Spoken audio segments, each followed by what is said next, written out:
तर नमस्कार मित्रांनो, पुन्हा एकदा आपल्या नवीन व्हिडिओमध्ये तुमचं खूप स्वागत आहे मित्रांनो तुम्ही पाहू शकता जे आता आपल्या मित्राचं जे स्वप्नातलं घर आहे त्या स्वप्नातल्या घरातलं आपलं हा स्लॅब टाकण्याचं काम चालू होतं.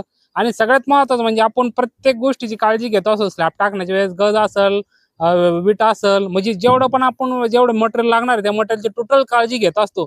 पण काही मटेरियल असं असतात की ते आपल्याला डोळ्याने दिसत नाही आणि ते लवकर समजून येत नाही. तर त्याचीच काळजी घेणं खूप महत्त्वाचं आहे. आणि ती कोणती काळजी घेणं आहे ते राहुल मिस्त्री आपल्या एकदम सोप्या पद्धतीने सांगणार आहे. कारण की सगळ्यात महत्त्वाचा जो रोल असतो, जो आयटम असतो स्लॅबमध्ये, तर तो वाळू असतो. तर वाळू कशा प्रकारे आपण निवडली पाहिजे आणि नेमकं त्याचा आपला होणारा भविष्यामध्ये जो तोटा आहे तो तोटा काय असणार आहे ते एकदम सगळं सविस्तर सांगणार आहे. आणि कशी काळजी घ्यायची ते पण सांगणार. राहुल मिस्त्री नमस्कार. नमस्कार. तर सांगा आपल्या मित्रांना काय काय काळजी घेतली पाहिजे. सर्वात प्रथम तुम्ही ज्यावेळेस स्लॅब करणार आहे आपल्या स्वप्नातलं घर राहतं. प्रत्येक माणसाच्या जिंदगीत असं वाटतं आपल्या घरात एक स्वप्नाचं मस्त सुंदर आणि मजबूत असं एक छत असलं पाहिजे. म्हणजे भविष्यात आपल्याला आपली जिंदगी सुखरूप गेली पाहिजे. अशा हिशोबाने आपलं छत हे अत्यंत मजबूत आणि टिकाऊ आणि दीर्घकाळ टिकलं पाहिजे. त्याचप्रमाणे घेताना 5-6 काळजी अशी घ्यायला पाहिजे 5-6 मटेरियलची का भविष्यात आपल्याला तिची अडचण नाही आली पाहिजे, त्याचा तुटवडा नाही जाणवला पाहिजे. सर्वात तुम्ही बघू शकता तिथे वाळूचा गंज आहे. त्याचा वाळूमध्ये ना जास्त प्रमाणात माती आहे आपल्याला.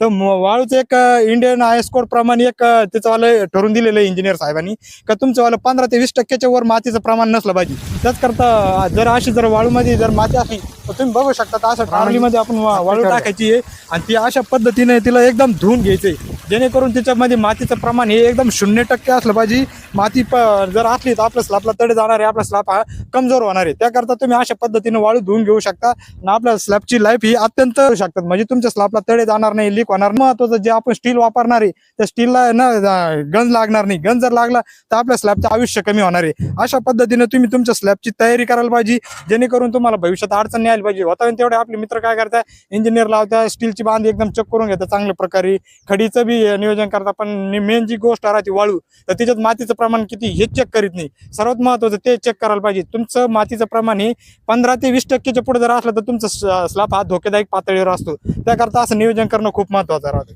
तर ठीक आहे मित्रांनो, ज्या पद्धतीने आपल्याला राहुल मिस्त्रीने सांगितलं की आपण होता तेवढं आपल्या ज्या गोष्टी लावत असतात आपल्या त्या स्लॅबची ज्या गोष्टी घटक लावत आहेत त्याची काळजी घेणं खूप महत्वाचं आहे. जी वाळू होती तर त्या वाळूमध्ये आपल्या कमीत कमी 30 ते 35% आपल्याला जे मातीचं प्रमाण आहे ते आढळून आलं होतं. तर आपण मालकाला सांगितलं होतं की बाबा होता येईल तेवढं तुम्ही एक तर दुसरी वाळू आणून घ्या.